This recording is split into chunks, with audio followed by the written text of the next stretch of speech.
Hello, welcome to the Craig Dallas Rice Show. I'm Craig Dallas Rice, and today we're going to talk about gleaning. What is gleaning? Well, my guest Sarah Harpster is going to tell us. Sarah is the head gleaning coordinator at the community kitchen. And welcome, Sarah. Good to see you, Craig. Hey, well, we know each other from, Around the community kitchen. Yeah, I actually go to the community kitchen, so I can vouch for the wholesomeness of the food and the great meals that I get there. First of all, let's start off with asking you, what do you do there? What is gleaning, and how did you get involved? Well, thanks. Really good questions, because that really is the first kind of question I get is, what is gleaning anyway? Mm-hmm. And people who know a little bit more say, oh, is that like, do you go to the grocery stores and pick up food? And we actually have other staff who goes to grocery stores, and they've been doing that for many years at the community kitchen. Gleaning, in our case, the way we define it here, is going out and harvesting or collecting the fresh local produce that is on the verge of going to waste. And our farming partners, gardening partners, and this includes a lot of people with a backyard garden, they just want to make sure that all their hard work goes to into people's mouths as much as possible. So it's my job to round it up and get it to the community kitchen for people who can eat it. Well, sounds like a big job. It is at this time of year. It's August 15th today, so it's pretty big at this time of year. But in the winter, I have few and far between. Right. Usually in the winter, once in a while there'll be an opportunity to go into a greenhouse, and once in a while there will be an opportunity to clear out some of those storage veggies that farmers have been hanging on to, and they're finished using them for their markets. Right. Now, I believe you have some slides for us to look at. Yeah, let's go through some slides. I brought a show of slides to talk about some of the need. Why do we need to be doing gleaning? So let's go to the first slide that we have. And I'm really contextualizing gleaning in terms of the global food system. And here we have a picture of some students from Keene State College, and as well as Jessica Garrier, who was on your show recently. Yes. And she is a PhD student at Antioch, and she is the garden fellow that works with the C&S Wholesale Grocers Gardens, employee gardens there. So this is all of the rest of the information. I'm going to be talking about food. 1/3 of all the food grown on the planet is never eaten. All this information is coming from a book called Food Foolish. And that was written by Eric Schultz and John Mandic. Okay. His last name. And they've got tons of really great information. Like this one, 1.3 metric tons of food is lost or wasted globally every year, which is $1 trillion worth of food. Is that worldwide? Worldwide, yeah. Every year? I'm talking about worldwide. Every year, $1 trillion worth of food is lost or wasted. Yeah, that's such a waste. It is a terrible waste. It can be all across the food system. Food can be lost right in the field, and then it goes all the way to what some of us scrape off of our plates every day at the end of dinner. Right. I'm all done with it. In the industrialized world, about 40% is coming off our plates at the end of the day, or thrown away at the restaurant, or ugly vegetables that don't get sold. Expiration dates play into that, I'm sure. Well, yeah, when we're talking, there's a lot in terms of understanding expiration dates. That's true. Too. That might be another show. Talk about that for a whole show, right? We could, because there's almost politics involved in that. Right. But when you go to some of the lesser developed countries, it's really an infrastructure issue more than anything else. So actually big investments being made in things like warehouses and cold storage and transportation, cold transportation would save a lot of this food. And actually, I'm going to be talking about some of the environmental problems. So let's go to the next slide. Okay. And it would help with that. Are we ready? There we go. So food waste is the single largest material sent to the landfill. So you can think about all the things we throw in the trash, from Plastic diapers bags, to plastic diapers, yeah. bags. The greatest volume of it is food, and that's food that is now decomposing and creating greenhouse gases, not only carbon, but also like methane and nitrous oxide and stuff like that. So Yeah. it's a tremendous, and let's go to the next slide and we'll see something about. So if you took all the greenhouse gases together that I was talking about, food waste, and if food waste were a country, it would be the third largest greenhouse gas emitter. If we just took I the had no world's idea. food waste. Right, right. Yeah. That's quite a statistic. Yeah. I mean, you're really educating me a lot. I can tell you that right now. And I was really surprised by this too, because I came to Keene to study at Antioch, and at first I was very interested in energy and greenhouse gases and global climate change issues. And I didn't really make those connections, but food is a big part of it. Not only what's decomposing in the landfill, but also some of the agricultural pieces to the growing of food. And if that food isn't used, then all of those inputs have been wasted. Right, and I know in the United States anyway, I do believe it's true that petroleum products are used a lot in production of food. You know, the tractors and the hauling of the food. So you know, we're polluting at the same time as we're producing the food, and if we waste the food, we're polluting, you know, more than we definitely. Well, we never need to pollute, but I mean, you know, more pollution than that should be under more efficient use. Exactly, exactly. So we'll go to another slide. So the agricultural production across the world gives us 2,720 calories of food every day for every man, woman, and child on the planet. A grown female adult, you know, maybe needs 1,800 calories, depending on how athletic.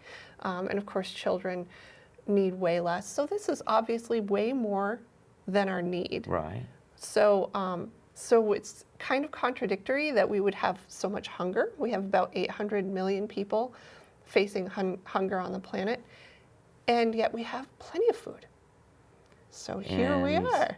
How do you explain that? I mean, isn't it true that there's enough food grown? It's just a distribution problem? That's exactly. I mean, it's a really And complicated sometimes system, it's a but political problem. Yeah. And sometimes there's war, whatever, you know. So yeah, actually, there's other mitigating factors, but we do grow enough food as a species to feed ourselves. right. There's a lot of complexity, and like you said, political complexity as to why there's such a distribution problem, and it's different. You know, there are a number of factors. But it's essentially a distribution problem, like you said. So let's go on to another slide. So there we go. About 1 in 8 people suffer from chronic hunger. And then in the United States, we often talk about food insecurity. Right. So when people think of hunger, they often think about the undernourished, you know, kind of child in Africa or China kind of The images that we see from the media. Yeah, where they're very, right. very thin. And when we talk about food insecurity in the United States, we're more talking about you don't have a budget in your family where you know that you're going to have food on the table every day and be able to meet the nutritional needs of your family every day. That's food insecurity, and we have plenty of it, even in New Hampshire, with 1 in 10 folks suffering from food insecurity in New Hampshire. Right. In 1 in 10 households are experiencing food insecurity in New Hampshire. Yeah, you know, you're talking about the images that people see. I don't know if you've heard these stories, but I mean, I've heard or read about in different people's stories about how like they would like have a jar of peanut butter and bread, and they had to make that last for a week, you know? Right. I mean, so there's people in the United States that have at least, you know, grown up at times and been, very hungry, for something, besides peanut butter and bread. I Right. mean, and you need more than that.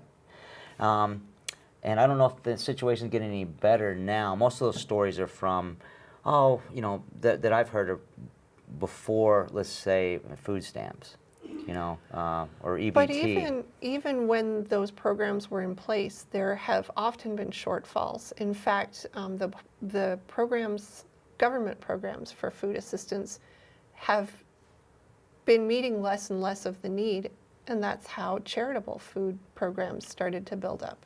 Oh, yes. Since about the 1980s, it was a very successful feeding program in the 60s and 70s, and because of different decisions and allocations of money from the 80s and going on. And the community kitchen where I work now was begun just a bunch of volunteers in 1983 trying to fill in that gap because the food assistance that the government was offering was not meeting the need any longer. And I remember I was a kid in the 1980s, and I remember hearing stories about, senior citizens eating cat food out of the little cans because that was all they could afford to keep on hand. I remember those stories too. Yeah, and that was when the charitable food system kind of began to build to fill in that gap that government food assistance wasn't meeting any longer, and it's become really big, and that's almost another story. Right. Yeah. But I'm glad you asked about it because I think it's important for viewers to understand kind of where we're coming from and why we're needing to meet the charitable food gap. As much as we'd rather not be doing charitable food, we'd rather everyone get food, as members of the same system. When there's a need, we need to be here. Absolutely. So let's check out another slide. Okay. Okay. This is really interesting to me, again, from the book, because we're going to have more and more people on this whole planet. Right now, we're a little over 7 billion people. And by 2050, we're going to be well over 9 billion humans on the planet, probably 9.2, 9.3 billion humans from estimates that I've seen. And we would need to expand our agricultural footprint to add in, above and beyond what we're currently using for agriculture, an area the size of United Kingdom, France, Italy, and Greece combined. Or we could just reduce by half what we currently let go to waste, not even reducing it all because it's really hard. It's really hard to reduce that waste. We could reduce that waste by half, and we wouldn't have to expand the footprint any more than where it is right now. 'Cause I was thinking, I was going to ask you if we just, reduce the waste, but it's really, it's almost impossible to reduce all the waste. Yeah, But we don't have to try to do that. Just reduce half of it. yeah. Wow, we better get started, right? And we are. That's what gleaning Good. is all about. We're getting Ah. started. Good. It's a tiny piece of the puzzle because when I look at this information from the global situation, I think, well, we've got so much to do. Right. But I'm really proud to be a part, and gleaning is something that's all over the United States now, and we're working in our own communities and making a difference. So let's Yes. see another slide. All right. Okay. And this is about health. So we talked about how the image of hunger is different. Now it says, on this one it says, fresh, high quality food for everyone makes a positive difference on community health. Obesity is actually a factor of hunger, believe it or not. You would, in the 1980s when they had the benefits and trying to solve hunger in Africa, it didn't seem like obesity and hunger could ever be associated with each other. Right. People who were hungry were very thin. So let me explain why this is Yeah. the case. It is because of the quality of the food that's easy to get in our food system.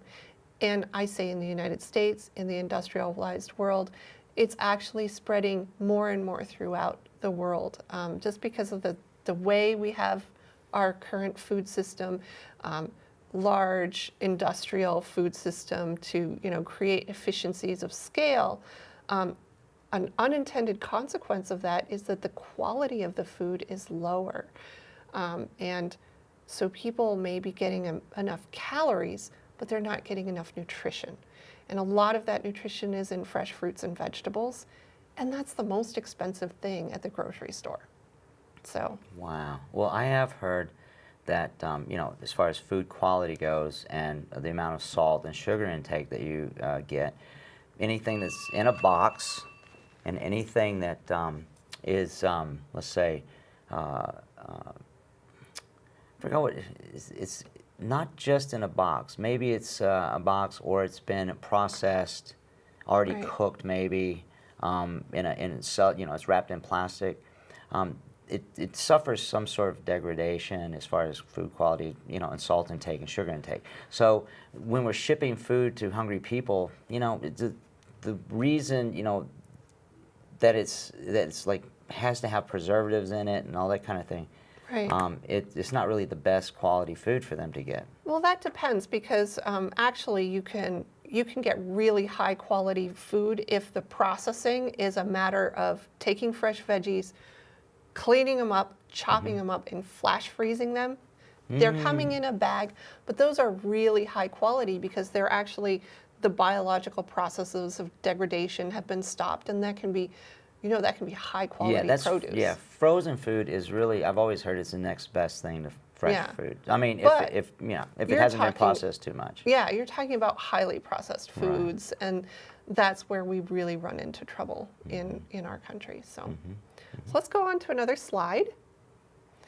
So this one says, globally, every dollar of food kept out of the dump saves us $2.50 in health, agricultural, social, and environmental benefits.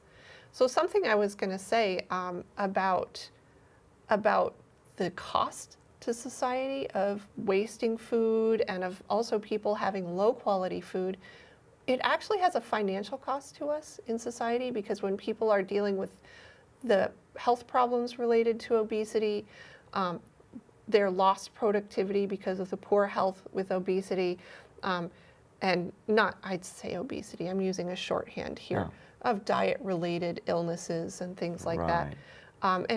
Or poor nutrition, and even kids in school with poor nutrition. There needs to be more educational resources to support those kids to get a fair education as well. And so that comes out to a number the book had came from 2011, but it came as $167 billion. Now we're talking about the United States for this number. Right. Every year of lost, social benefits and extra costs of health care. And that came out to about $1,400 for every American family that we're losing because some of our folks are not getting proper nutrition. Yeah, we could So- really benefit by getting a handle on this thing. Yeah. So Yeah.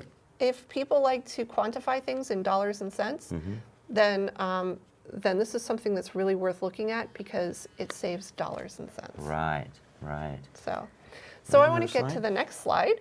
Yeah, okay. I'm excited about this one because this one talks about our website at, this is called New Hampshire Gleans, and this is a way for people who are convinced by our presentation today and really want to be able to do something in their own community. New Hampshire Gleans is for gleaning volunteers and people who have produce to donate all across the state of New Hampshire. They can go on this website. They can find opportunities to help us bring that produce that would otherwise go to waste to the community, to their own community. They can sign up as volunteers. They can see when there are new gleaning opportunities. And for my area, which is Cheshire County, I will take their names. If they click that they're on Cheshire County, I'll get an email and I'll take their names and I'll add their name to an email list, and they'll get gleaning alert blasts. And they'll find out that there's a gleaning opportunity, and maybe many times they're not available that day. They just let that one go and ignore the email. But someday they might be like, oh, I could totally glean apples on Saturday. They can sign up on the website. If the website doesn't work, one last slide that I have. If the website isn't working for you, you're not very internet savvy, you can always call me or email me.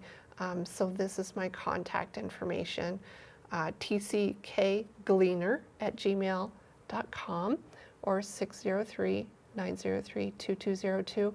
And I need volunteers.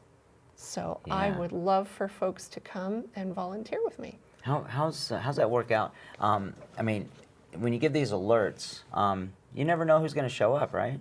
Well, that's why I need people to RSVP to the Oh, Gleaning makes alert, sense, and yeah. they can do that through the website.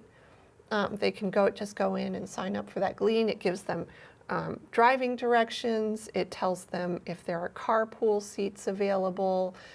So we'll often meet at the community kitchen at 37 Mechanic Street, downtown Keene, and drive out to the farm together. Sometimes if I have a really big one, there'll be a couple of cars that are just full of volunteers. Right. That's the rare Glean, but they're my favorite ones. Right.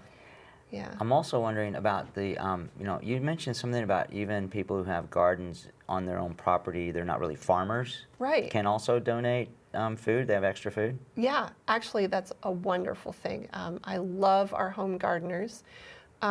Anytime between 9 a.m. and 4 p.m., Monday through Friday, they can just stop by the community kitchen and bring us their extra veggies. And there's a book to sign in and a scale, and they can weigh their veggies. And if they leave me their name and address, then I'll thank them at the end of the year for their donation. But yeah, we have. Excellent, yeah. It makes a big difference how many people are coming. We have charitable gardeners like Jess Garrier and Rachel Bryce that came Right, to visit you. Their produce comes to the community kitchen. There's a garden at UPS, believe it or not. A wonderful lady named Natalie Conley is growing food at UPS for us. Great. And wonderful folks over at Liberty Mutual Insurance are also growing food for us. And I'm hopefully not leaving out any of the charitable gardens. Right, yeah. By the way, we're going to be out of time soon before I run a video, that music video that's part of the show every week. Yeah. Would you like to address the viewers, and tell them anything else or reiterate anything? Sure. I think it's really important to take a look at our food system generally. Mm-hmm. We're all eaters. And we also often make a lot of decisions around food that are kind of hurried, last-minute decisions. They impact our own health. I struggle with this myself, making unhealthy decisions a lot because I'm looking for convenience and I'm in a hurry. And then I also waste food when I'm looking for convenience and in a hurry. And being more mindful about where our food is coming from, making sure that we only take what we need. I remember at old family gatherings, they would be like, don't just load up your plate, just take what you need. And Words to live by. yeah, so just taking what you need. And then when you do that, you can get the really high quality stuff. Your body's gonna thank you for it, and your planet is gonna thank you for it. And then taking a step beyond that, making sure your neighbors have the best quality and as much as they need of the best quality food, because that's going to help your whole world. Yeah, and we should all be helping each other. I'd agree with that. Yeah. Well, Sarah, thank you for coming on the show today, and hopefully we'll have you back on. I'm hopeful that we could talk about another part of this whole gleaning process. Yeah. But for right now, I'm going to introduce this video. This video is from the Occupy movement several years ago. I just got it out of the archive, and it's a song that I wrote. It's called the Occupy song, and with my friend Tom Rogers singing along with me. And I hope you guys enjoy it. See you next week for the next Craig Dallas Rice Show.